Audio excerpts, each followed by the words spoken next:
Մանե Գրիգորյանի հենց այնպես նախագծի հերթական հյուրերն էին դարձել Հրաչուհի Ութմացյանն ու Համլետ Առաքելյանը։ Հրաչուհի Ութմացյանը հաղորդման հատվածներից մեկում զանգահարել էր Գագիկ Սուրենյանին ու հայտնել, թե իբրև ամսի 5-ին ամուսնանում է ու իրեն պետք է, որ այդ օրվա ամպերը ցրվեն, ինչին ի պատասխան Գագիկ Սուրենյանը նշել էր, որ նման բան հնարավոր չէ, փոխարենը Հրաչուհուն միայն երջանկություն էր մաղթել։ Հաղորդավարուհին էլ կատակով նշել էր, թե իրեն այդպիսի խորհուրդ տվել է Մանե Գրիգորյանը։ Նշենք, որ դեռ տարիներ առաջ տված հարցազրույցներից մեկում հաղորդավարուհին խոսել էր մի քանի թեմաների մասին, որոնք էլ ներկայացնում ենք ձեր ուշադրությանը։ Պետք է ճիշտ օգտագործել յուրաքանչյուր րոպեն, եթե ուզում եք, որ կյանքը անիմաստ չանցնի։ Եթե ես այլ կերպ վարվեմ եւ ցիրուցան անեմ ժամանակս, ոչինչ չեմ հասցնի, իսկ իմ անելիքները շատ են։ Դա մարդկային տեսակ է, միշտ եմ այդպիսին եղել դեռ մանկուց։ Առհասարակ հայրս մի լավ խոսք ունի, նա ասում է. ես չեմ հասկանում, ինչ ասել է երեխայի դասյարակություն։ Երեխան ինչ տեսնում, դա էլ սովորում է։ Պարզապես պետք է ճիշտ օրինակ ծառայել երեխային։ Ես միշտ տեսել եմ, թե ինչպես է մայրս ամեն ինչ հասցնում, թե ինչպես է կարողանում ամեն ինչ այնպես կազմակերպել, որ ամեն ինչն իր ժամանակին իր տեղում լինի։ Դեռ մանկուց շատ զբաղված երեխա եմ եղել, 7 տարի լողի եմ հաճախել, 9 տարի երաժշտական դպրոց, նվագել եմ 2 գործիք, մաքսիմալ իրագործել եմ ցանկություններս, 8 տարեկանից մեկնել եմ հյուրախաղերի, իսկ դա նշանակում է հաճախակի բացակայություններ դասերից, իսկ դա իր հերթին նշանակում է կրկնակի լարվածություն դասերից հետ չմնալու եւ ամեն ինչ հասցնելու համար։ Ես գերազանցիկ չեմ իմ էությամբ, եթե էությամբ գերազանցիկ լինեի, ինձ չէի սիրի այդպիսին, գերազանցիկությունն իմ տեսակի հետ կապ չունի։ Ոչ թե ես պետք է ամենտեղ լինեմ առաջին, այլ պարզապես եթե ինչ-որ բան եմ անում, ուրեմն պետք է անեմ լավագույնս։ Լավ անելով կլինեմ առաջինը, թե ինձանից ավելի լավ անող էլ կլինի, դա արդեն հարցի երկրորդ կողմն է։ Կարծում եմ կամ մարդ պետք է անի այդպես, կամ առհասարակ պետք է չանի։ Միջին լինելն ու միջակությունն ինձ համար չէ, ես սիրում եմ հաղթել։ Ես ուզում եմ, որ իմ կողքին էլ լինի հաղթող։ Այո, ես կայացած եմ, այո, ես այսպիսին եմ, այո, իմ պահանջները դիմացինից բարձր են, բայց նորից եմ կրկնում, ես միջին չեմ ընդունում։ Իմ ընկերներն էլ են ինպես հաղթող։ Ես դա սխալ չեմ համարում, դա իմ մարդկային տեսակն է։ Ես շատ նվիրվող մարդ եմ, նվիրվում եմ այն մարդկանց եւ այն ամենին, ում իմն եմ համարում։ Գուցե լինում են դեպքեր, երբ ցավ եմ ապրում, բայց դա իմ սխալը չէ, դա իմ տեսակն է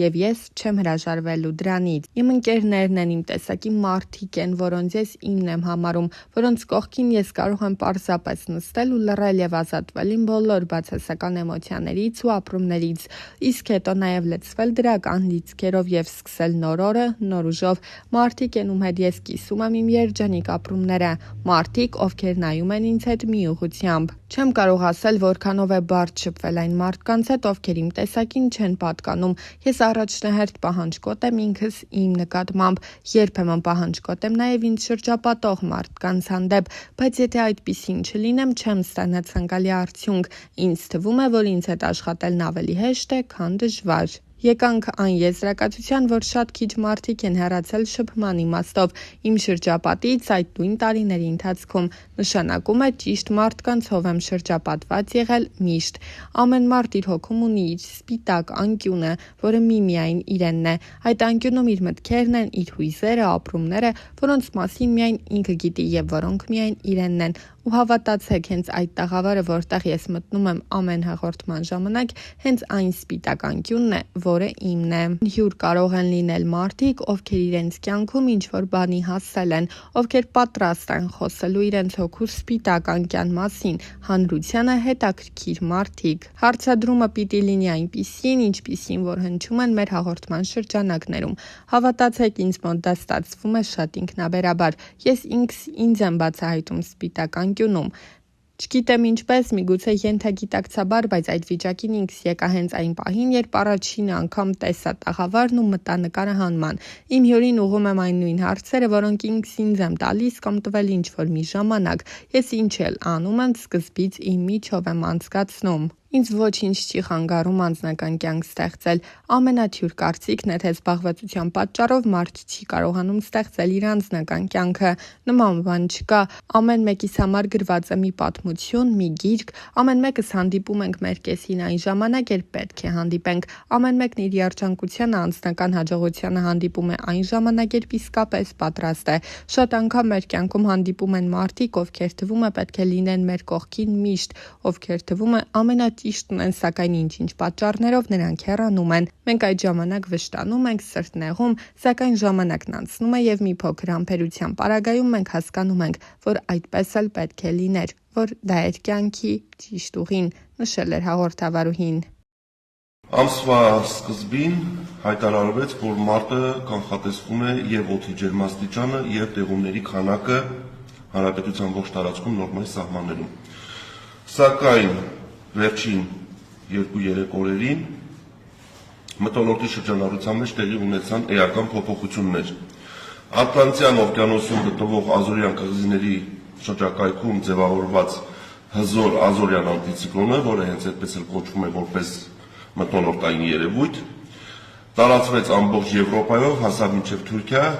եւ նրա ճյուղավորումները հասան մինչև Հայաստան եւ Կովկաս։ Եվ այս մթնոլորտի շրջանառության փոփոխության, էական փոփոխության արդյունքում մարտ ամսվա կանխատեսումը փոխվել է։ Այսպիսով մարտը կանխատեսվում է օդի ջերմաստիճանը ոչ թե նորմայի մոտ, այլ կլիմական նորմայից բարձր, մոտ 3-ից 4 աստիճանով, իսկ տեղումների քանակը նորմայից պակաս։ Հիմա ուզում եմ ներկայացնեմ այն առավելագույն ջերմաստիճանները, որը տաք օդի ալիքի ներթափանցման դեպքում մարտին կդիտվեն հանրապետության շրջաններում։ Այսպիսով տաք օդի ներխուժման դեպքում հանրապետության լեռնային մարզերում այն է Շիրակը, Կոտայքի լեռնային գոտիները, Արագածոտի լեռնային գոտիները, Գեղարքունիքը, Վայոց ձորի լեռնային գոտիները, ցերեկային ժամերին ջերմաստիճանը կհասնի մինչև 11-ից 16 աստիճան տաքության։ Լոռիում այն կհասնի մինչև +16-ից +20-ի, Տավուշում 20-ից 24 աստիճան տաքության։ Արարատում, Արմավիրում, Վայոց ձորի նախալեռնային հատվածներում տաք օդի ներհոսքի դեպքում ջերմաստիճանը կհասնի մինչև 20-ից 24 աստիճան տաքության։ Սյունիքի հովտային գոտում ջերմաստիճանը կհասնի մինչև 26 աստիճան տաքության, իսկ նախալեռնային հատվածներում 18-ից 22 աստիճան տաքության։ Երևանում առավելագույն ջերմաստիճանը մարտին սպասվում է մինչև 21-ից 23 աստիճան տաքություն։ Եվ ուզում եմ ներկայացնել նվազագույն ջերմաստիճանները, որը գիշերային ժամերին կդիտվի մարտին, եւ հավանաբար դա կդիտվի ոչ թե առաջին, երկրորդ տասնօրյակում, այլ երրորդ տասնօրյակում։ Այսպիսով Շիրակում, Կոտայքի լեռնային գոտիներում, Արագածոտնի լեռնային գոտիներում, Գեղարքունիքում, Վայոց ձորի լեռնային գոտիներում ցուրտ օդի ալիքի ներխուժման դեպքում ջերմաստիճանը կարող է իջնել մինչև 7-ից 12 աստիճան, Լոռիում մինչև 6-ից 10 աստիճան, զրոյից ցածր, Տավուշում -2-ից -5 աստիճան, Արարատում, Արմավիրում, Վայոց ձորի նախալեռնային գոտիներում -2-ից -5 աստիճան, Սյունիքի հովտային գոտում 0-ից -4 աստիճան, Սյունիքի նախալեռներում -3-ից -8 աստիճան եւ Երևանում -2-ից -4 աստիճան։ Հիմա ուզում եմ խոսել առաջիկա օրերի եղանակային պայմանների մասին։ Իրաքի շրջաններից մեր երկիր այսօրվանից սկսած ներթափանցում են շատ տաք օդային հոսանքներ եւ առաջիկա 10 օրերին մեր տարածաշրջանը առհասարակ ամբողջ Կովկասը գտնվելու է այդ հարավային տաք օդային հոսանքների ազդեցության գոտում եւ մենք ունենալու ենք շարունակական օդի ջերմաստիճանի բարձրացում։ Այսօրվա համեմատ փետրվարի 6-ից 10 ընկած ժամանակահատվածում օդի ջերմաստիճանը հանրապետության ողջ տարածքում եւ գիշերը եւ ցերեկը կբարձրանա եւս 10-ից 13 աստիճանով։ Այսպիսով արդեն մարտի 10-ին օդի ջերմաստիճանը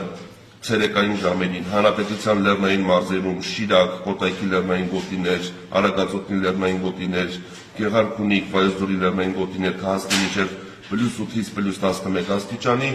Լոռիում մինչև 14-ից 16 աստիճանի, Տավուշում ցածրադիր գոտիներում մինչև 17-ից 20 աստիճանի, Արարատում, Արմավիրում, Վայոց ձորի նախալեռնային գոտիներում մինչև 18-ից 20 աստիճանի, Սյունիքի հովտային գոտում մինչև 18 աստիճանի եւ Սյունիքի նախալեռնային հատվածներում մինչև 14-ից 17 աստիճանի։ Երևանում մարտի 10-ին արդեն ցերեկային ժամերին կունենանք 17-ից 19 աստիճան տաքություն։ Եվ պետք է ասեմ, որ առաջիկա 10 օրերին հանրապետության ողջ տարածքում կհաստատի անամպ առանց տեղումների չոր եղանակ։ Հավանաբար նախնական գնահատումներով Հայաստանում տեղումներ կդիտվեն մարտի 16-ից հետո, բայց ամեն դեպքում կրկնում եմ, տեղումների քանակը ամսական կտրվածքով այս պահին գնահատվում է, որ կլինի կլիմայական նորմայից պակաս։ Իսկ մարտի 8-ին ինչ եղանակ է սպասվում։ Մարտի 8-ին սպասվում է հանրապետության ողջ տարածքում պարզ երկինք, շատ ջերմ եղանակ, մայրաքաղաքում օդի ջերմաստիճանը այդ օրը կհասնի մինչև 18 աստիճան տաքության։